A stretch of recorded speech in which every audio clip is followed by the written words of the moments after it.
Sumainyo ang Panginoon. At sumaiyo rin. Ang mabuting balita ng Panginoon ayon kay San Lucas. Papuri sa iyo, Panginoon.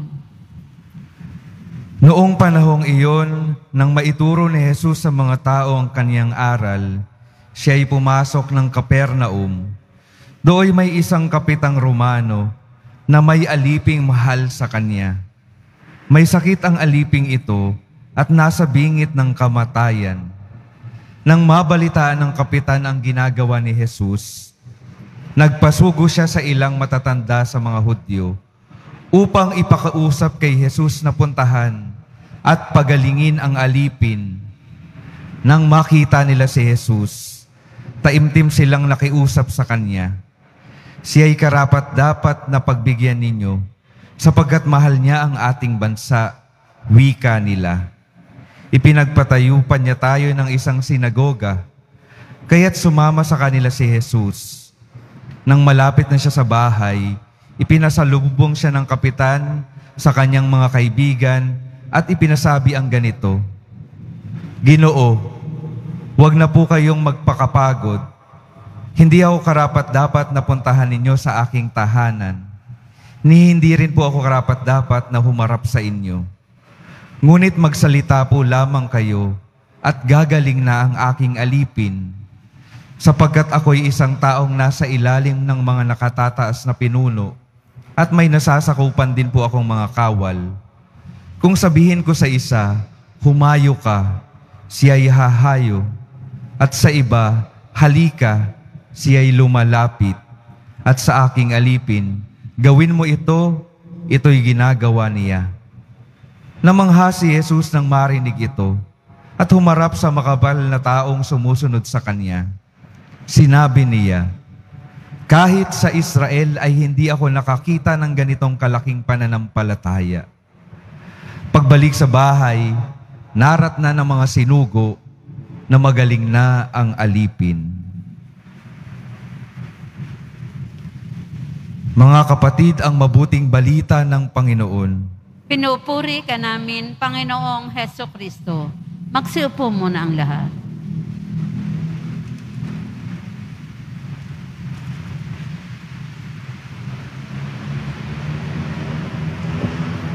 Magandang umaga po sa inyong lahat at maligayang pagdating sa tahanan ng ating mahal na pong Jesus Nazareno.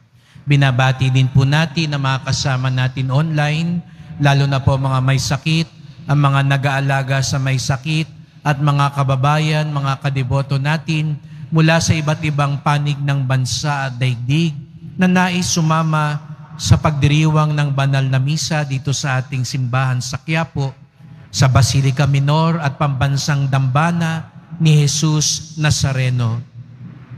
Kahapon po, nung tayo'y nagninilay sa pagpapatawad, sapagkat yun ang mensahe kahapon ng mga pagbasa, ang pangangailangang magpatawad kung tayo daw po ay tunay na Kristiyano, tunay na alagad ni Jesus Nazareno, dapat tayo'y magpatawad. At naibahagi ko nga po sa pagninilay kahapon na makapagpapatawad lamang tayo kung patutuloyin natin si Jesus sa ating buhay. Dahil hindi natin kakayanin sa ganang atin lamang magpatawad. Kung aasa lang tayo sa lakas natin, sa kabaitan natin, kakapusin tayo sa pagpapatawad. Talagang imposibleng magpatawad. Kaya nga tuwing tayo lumalapit kay Jesus Nazareno, ang pakiusap natin sa Kanya, tumuloy po kayo sa amin.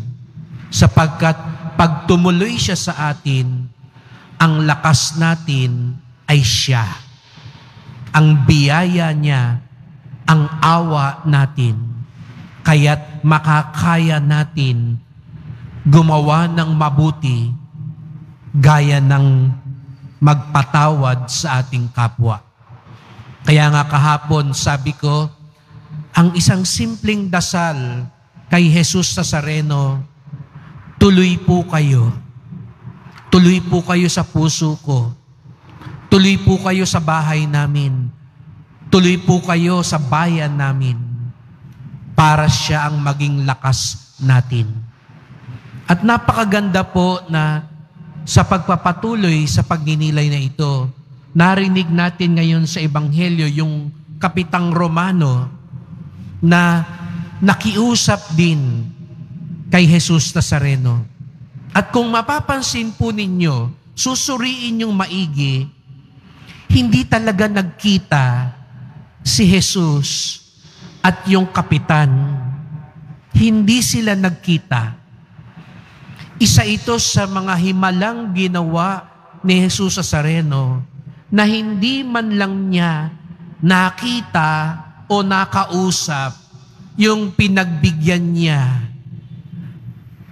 Bagamat akala natin, dahil sa antono ng Ebanghelyo, animoy kinakausap nung kapitan na nang sinabi niyang, hindi ako karapat-dapat napuntahan ninyo sa aking tahanan. Hindi po ako karapat-dapat humarap sa inyo. Bagamat ganun ang tono nung sinabi nung kapitan, kung babasahin yung maigi, yung Ebanghelyo, ang nagsalita doon ay yung mga kaibigan nung kapitan. 2 beses nagpasugo yung kapitan kay Jesus. Dahil nga, hiyang-hiya siya sa sarili niya. Yung una, may sinugo siya para pakiusapan na pagalingin yung kanyang katulong. At nung nalaman daw nung kapitan na papalapit na si Jesus Nazareno sa kanyang bahay, lalo siyang nahiya. Kaya nagsugo siya uli. Kalagitnaan ng daan ng kanyang mga kaibigan para sabihin kay Jesus Nazareno, sapat na po yung salita ninyo. Hindi ako karapat-dapat. Kaya kung tutuusin, hindi sila nagkita. Pero agad-agad, pinagbigyan ni Jesus Nazareno yung kahilingan ng kapitan sapagkat damang-daman niya yung kapakumbabaan at pananampalataya ng kapitan na kanyang paghiling hindi parang isang utos. Sanay mag-utos yung kapitan. Sanay siya na lahat ng gusto niya matutupad. Pero sa harap ni Jesus Nazareno, siya'y nagkukumahog makiusap. At ang isa sa pinakamahalaga, alam niya hindi siya karapat-dapat. Hindi niya isusumbat, gumawa ako ng mabuti, kaya pagbigyan niyo ako, mahusay akong tao, deboto ako, kaya pagbigyan niyo ako, sagutin niyo ang dasal ko. Ginawa ko na ang lahat ng nararapat, naglingkod ako, mabait akong tao, hindi ako gumagawa ng masama, kaya dapat pagbigyan niyo na ako.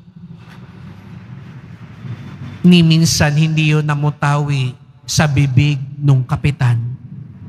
Alam niyang hindi siya karapat-dapat, kaya nagmamakaawa siya.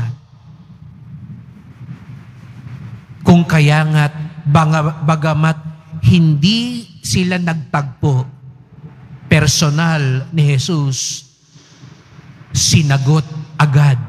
At ang sabi pa nga ni Jesus, kahit sa Israel, hindi ako nakakita ng ganitong kalaking pananalig. Manghang-mangha si Jesus Nazareno kapag ang tao'y mapagkumbaba. Kapag ang tao, alam niya, nagmamakaawa lang siya.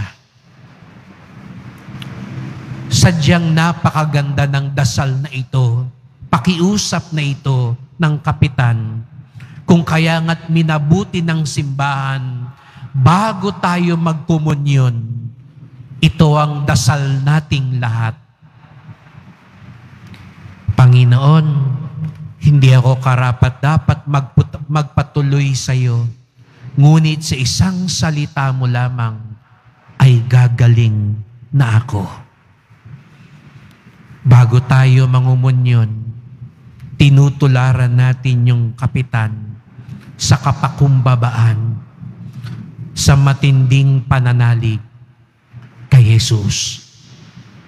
Sana po, ganon ang ating disposisyon sa paglapit sa Kanya. Ganon ang ating diwa at puso kapag sinasabi natin kay Jesus Nazareno, tuloy po kayo. Bagamat hindi kami karapat-dapat, tuloy po kayo.